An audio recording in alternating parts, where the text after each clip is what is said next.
Evangelho segundo São Mateus, capítulo 13. Naquele dia, saiu Jesus e sentou-se à beira do lago. Acercou-se dele, porém, uma tal multidão, que precisou entrar numa barca. Nela se assentou, enquanto a multidão ficava à margem. E seus discursos foram uma série de parábolas. Disse ele: um semeador saiu a semear. E, semeando, parte da semente caiu ao longo do caminho, os pássaros vieram e a comeram. Outra parte caiu em solo pedregoso, onde não havia muita terra, e nasceu logo, porque a terra era pouco profunda. Logo, porém, que o sol nasceu, queimou-se, por falta de raízes. Outras sementes caíram entre os espinhos cresceram e as sufocaram. Outras, enfim, caíram em terra boa, deram frutos, 100 por 1, 60 por 1, 30 por 1. Aquele que tem ouvidos, ouça. Os discípulos aproximaram-se dele, então, para dizer-lhe: por que lhes falas em parábolas? Respondeu Jesus: porque a vós é dado compreender os mistérios do reino dos céus, mas a eles não. Ao que tem se lhe dará e terá em abundância, mas ao que não tem, será tirado até mesmo o que tem. Eis porque lhes falo em parábolas, para que, vendo, não vejam e, ouvindo, não ouçam nem compreendam. Assim se cumpre para eles o que foi dito pelo profeta Isaías: ouvireis com vossos ouvidos e não entendereis, olhareis com vossos olhos e não vereis. Porque o coração deste povo se endureceu, taparam os seus ouvidos e fecharam os seus olhos, para que seus olhos não vejam e seus ouvidos não ouçam, nem seu coração compreenda, para que não se convertam e eu os sare. E 6,9 segundos. Mas, quanto a vós, bem-aventurados os vossos olhos, porque veem. Ditosos os vossos ouvidos, porque ouvem. Eu vos declaro, em verdade, muitos profetas e justos desejaram ver o que vedes e não ouviram, ouvir o que ouvis e não ouviram.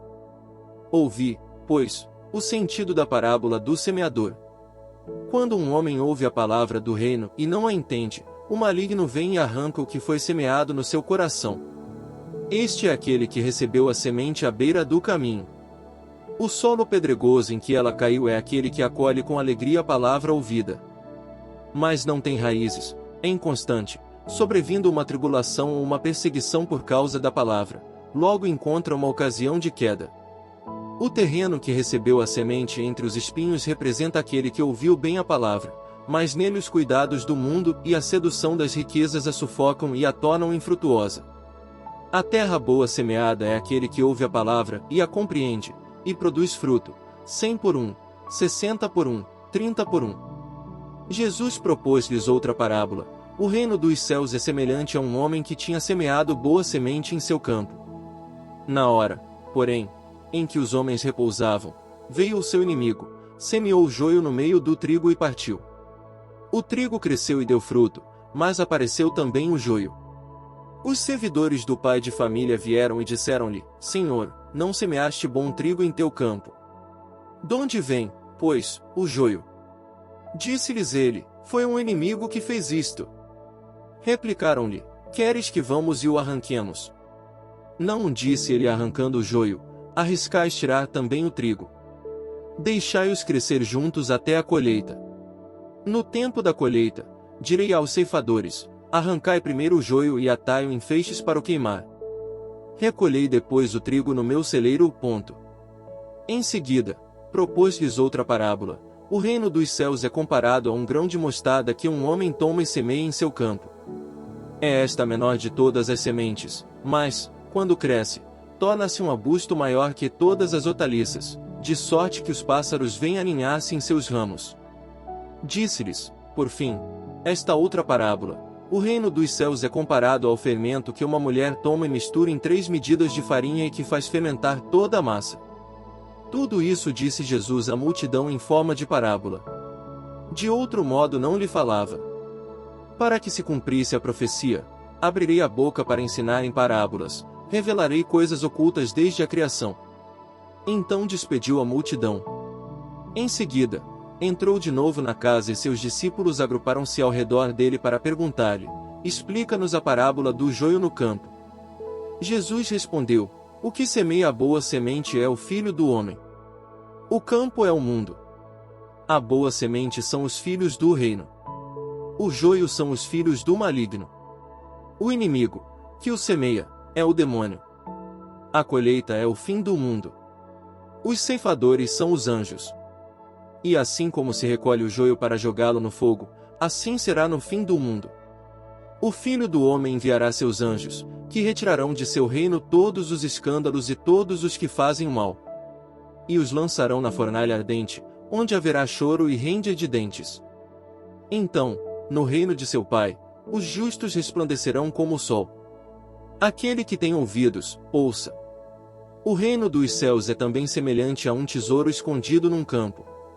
Um homem o encontra, mas o esconde de novo. E, cheio de alegria, vai, vende tudo o que tem para comprar aquele campo. O reino dos céus é ainda semelhante a um negociante que procura pérolas preciosas. Encontrando uma de grande valor, vai, vende tudo o que possui e a compra. O reino dos céus é semelhante ainda a uma rede que, jogada ao mar, recolhe peixes de toda espécie.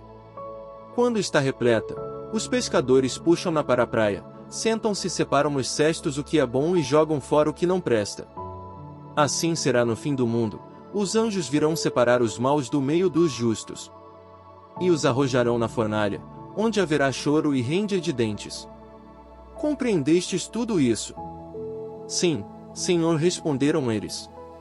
Por isso, todo escriba instruído nas coisas do reino dos céus é comparado a um pai de família que tira de seu tesouro coisas novas e velhas. Após ter exposto as parábolas, Jesus partiu. Foi para a sua cidade e ensinava na sinagoga, de modo que todos diziam admirados: de onde lhe vem esta sabedoria e esta força miraculosa? Não é este o filho do carpinteiro? Não é Maria sua mãe? Não são seus irmãos Tiago, José, Simão e Judas? E suas irmãs, não vivem todas entre nós? De onde lhe vem, pois, tudo isso? E não sabiam o que dizer dele. Disse-lhes, porém, Jesus: é só em sua pátria e em sua família que um profeta é menosprezado. E, por causa da falta de confiança deles, operou ali poucos milagres.